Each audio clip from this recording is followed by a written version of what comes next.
21তম জাতীয় দূরপাল্লার সাঁতারে পুরুষ বিভাগে চ্যাম্পিয়ন হয়েছে বাংলাদেশ সেনাবাহিনীর ফয়সাল আহমেদ, আর নারী বিভাগে শিরোপা জিতেছে বাংলাদেশ নৌবাহিনীর সোনিয়া আক্তার টুম্পা।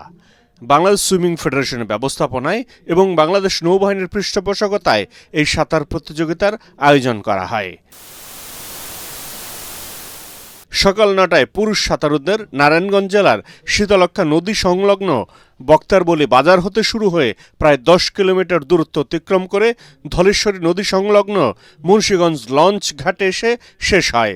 পুরুষ বিভাগে প্রথম হন বাংলাদেশ সেনাবাহিনীর ফয়সাল আহমেদ, দ্বিতীয় হন বাংলাদেশ নৌবাহিনীর পলাশ চৌধুরী, তৃতীয় স্থান লাভ করেন বাংলাদেশ সেনাবাহিনীর নুরুল ইসলাম।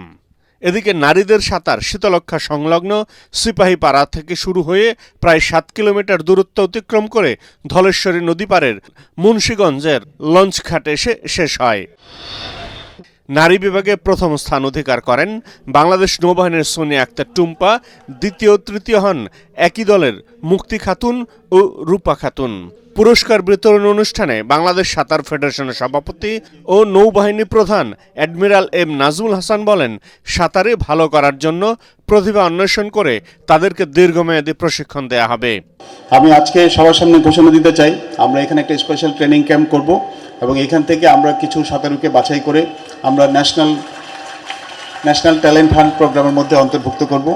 আমি আমার ফেডারেশনের সংশ্লিষ্ট কর্মকর্তাদেরকে অনুরোধ করব তারা যাতে একটা বিশেষ উদ্যোগ গ্রহণ করেন। এটা আমি মনে করি এটা শুধুমাত্র জেলা প্রশাসকের দাবি হওয়া উচিত না, এটা আমাদের সকলের মনের দাবি হওয়া উচিত। মুন্সিগঞ্জকে সাঁতার প্রশিক্ষণের ভেন্যু নির্বাচনের জন্য নৌবাহিনী প্রধানকে ধন্যবাদ জানিয়ে জেলা প্রশাসক ফাতেমাতুল জান্নাত সাঁতারে মুন্সিগঞ্জের ঐতিহ্যের কথা তুলে ধরেন।